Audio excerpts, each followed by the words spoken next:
What's up, YouTube? This is your boy Island Vibe. We're in the building again. This time we're in Colombia.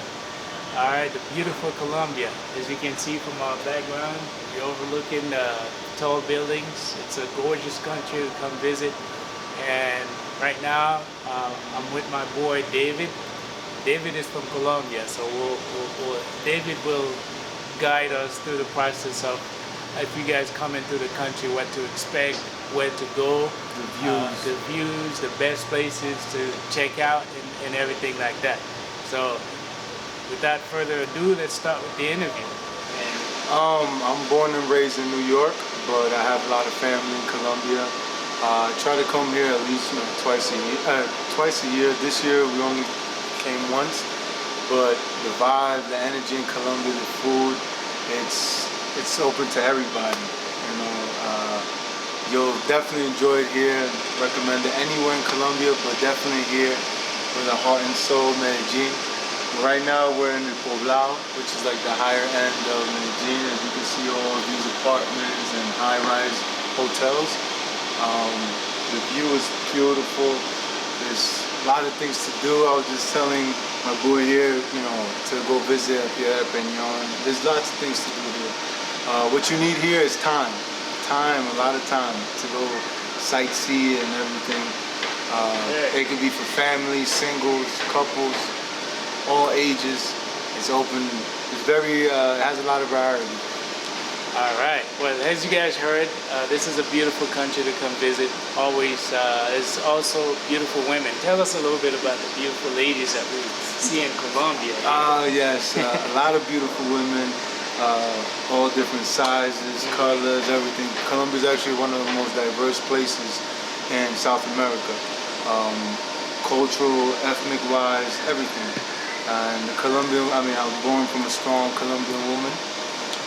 I'm in love with a strong Colombian woman as well, and yeah, definitely they got that sazon, the cooking. You know, they said to a man's heart is through the stomach. Exactly. So. Yeah. I mean, definitely.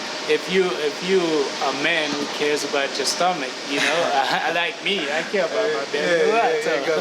So you want somebody like that can take care of you. So the person can take care of you. I mean, any women that can cook. I think they will win a man's heart. Here, the Medellin cuisine is actually very famous. You get a lot of like meats and steaks, and you know, your typical rice and beans. You got your corn cake, which is your arepa, which is famous here. Chicharrón, which is like pork belly, fried pork belly. Okay. Very famous here. It's like a typical dish. Wow. La bandeja paisa, which is you get your sweet plantain, rice, beans, pork belly, a piece of steak or ground beef, and avocado, sausage, Colombian sausage, which is chorizo. And yeah, it's a big heavy meal. Okay. Definitely for a day of traveling or drinking or anything. Yeah. Do you think Colombian women are jealous? Jealous? Yeah. I think all women got a little jealous. Just like if you got a little jealousy, it's not bad as long as it doesn't become obsessive. Okay. You know, a little bit of jealousy towards your wife, it shows that you care. If she shows a little jealousy towards you, it shows that you care. But it gotta be like anything, well balanced. You can't have too much of that. You know, and I mean, you can't, you know, whether you're a woman or man, you can't give a reason to make more jealous. You know? Right. So you can have fun, but respectfully. Respectfully, I agree. Okay, definitely. That's good. So I know a lot of you guys that are watching, will be watching this video. You may wonder, like, what advice do you have for a single man? If I was single and I come to the country and I'm looking for a wife or girlfriend. Oh, you'll find it. You'll find it for sure. There's no problem. No problem. Okay. So you guys. Same thing if you're a single woman and you want to find a husband, you'll find it. You'll find it too. Okay. Yeah. So same thing for you. Don't look. You know, you gotta look at quality. You can't just go anywhere. But that's where anywhere in the world. It could be in America. You can't just go anywhere. But you'll find it. Okay. What's the best way to communicate with the locals without speaking Spanish? Actually here, a lot of people do know English, and if they don't know how to speak it, they understand it. Okay. And we all know the most important thing is that you get understood, or they understand what you're asking for. But also, if you go to restaurants and hotels, they already have it translated. Like they'll have it in Spanish and English. Okay. So, and for most tourists, whether they're from Europe, it don't matter, Africa, America, anywhere, the Caribbean, there's a general language which is English. Right. And either you speak English, Spanish, or both, and it's there. And it shouldn't be that hard. There's always tour guides and stuff available where you can hire. They'll show you around. They're familiar with the area, and they speak the language, and it makes everything more comfortable for the tourists. Colombia is actually, I mean, especially Medellin, is very mixed. You have your indigenous people. You have some Spaniard, obviously, because Spain controlled. You have also your African Americans here too. And it's very mixed. I actually got a picture of what it describes Colombia in skin tone, and that's Colombia. All different skin tones, ethnicities. So it's a mixed race? Yes. Okay. Very mixed. Okay. What spot would you recommend if somebody would come here and they don't know anywhere? I'd definitely say La Piedra de Peñón, Guatapé, Santa Fe, Antioquia, which is like, it's conserved in like the old times, like the old towns. You see a lot of like old construction, but like painted or maintained. A lot of old school. Also, there's lots of parks to go here in Medellin. Places to visit, like I said, you need time. There's that Comuna 13, which is like a tour of, of how it used to be bad around there, and they changed it for the better. And a lot of graffiti, but monuments and beautiful things, like, turn something negative into something positive.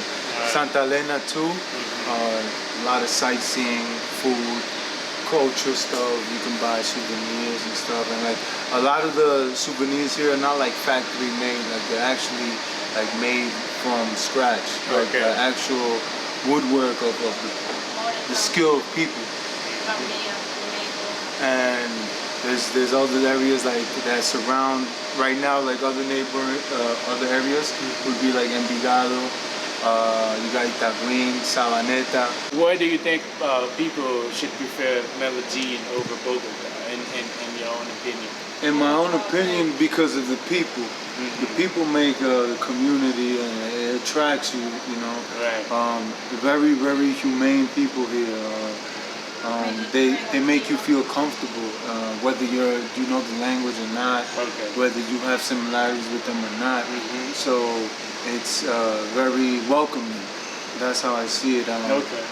And the capital is like with any capital, it's gonna be overwhelmed.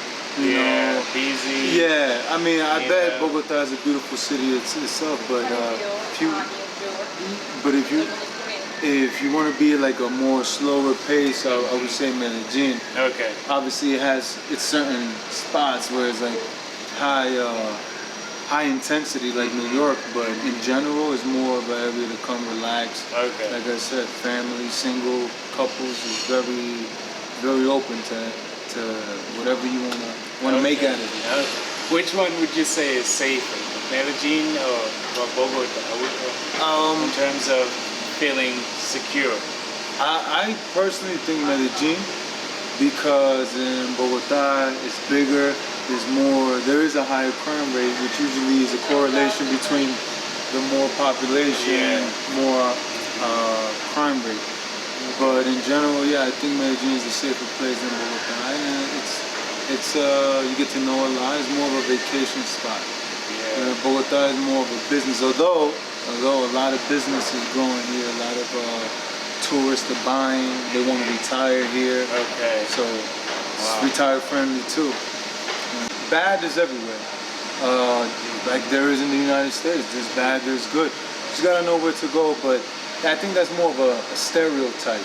And it's a stereotype in the past. I mean, they said the same thing when you've been to Mexico, I've been to Mexico. Right. They said the same thing. I didn't see nothing there. Yeah, that's so I wouldn't say to don't believe it. Don't believe it. And just like anything, be careful where, like anywhere. You gotta be careful where you at. What are you doing? But about all that bad stuff, forget about it. If you believe too much in that, you'll never travel the world. Yeah. You'll stay at home. You might as well just lock yourself up in a little bubble. Yeah. But no, that's anywhere. But it's mostly good people here. Colombia's known for its coffee, its food, its good vibes. I mean, it's top 5, top 3 happiest country in the world for the past decade. Wow. And as a nation, which says a lot. And yeah, very happy people. Happy to have tourists here. I mean, not only because it's in my blood, my family's Colombian, but I definitely love it here. It just literally is a change of pace. Coming especially from a hectic city like New York, where it's like it's fast paced all the time. Here is like you really get to enjoy it. And a lot of quality. When I mean quality of life, food, people. It's healthy. It's healthy. And I know we got the coronavirus going on, but you can't feed too much into that because everybody's seeing, the people are waking up. There's a lot of politics behind it. Yes. So I say travel. Don't feed too much into the bad. All the stereotypes about cartels and bad people. I mean, that's anywhere. But no, you come here, you're safe. You're free to do almost anything. Just follow the policy and the guidelines of the country and you'll be all right. If you guys want to visit Colombia at this moment, you got to first get your test done before you enter the country. So you got to go to if you have insurance, you can go to your doctor. If you don't have insurance, then you can get it at a place like CVS, Walgreens. They also offering the test for people without insurance. So you got to get your test. I think the rule is 96 hours to enter Colombia. 96 hours before you come in, you got to have your test, and then you need that test. And also, you got to go on a website that's called CheckMig. CheckMig to register and fill out some paperwork on there, and then they'll send you a confirmation email with some kind of thing on it that you have to show to immigration when you come into the country. It's also required to have it. So if you don't have it, you have to do the CheckMig 1 hour before you embark on your plane. So 1 hour before you get onto the plane, you got to do your CheckMig. If you don't have it, then you're not gonna. They won't allow you to fly. You can't fly. So they're very strict on that right now. So if you want to come in, this is the requirement at the moment. Before we close, what final advice that you have for people coming to Colombia? Get ready to have fun, eat good food. All right. Well, that was it, guys. So we appreciate David for coming onto the channel and talking to us about.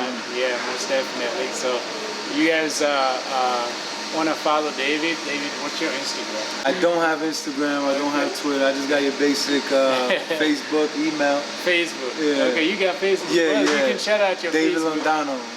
David Londano. Londano. It's like London with an extra O.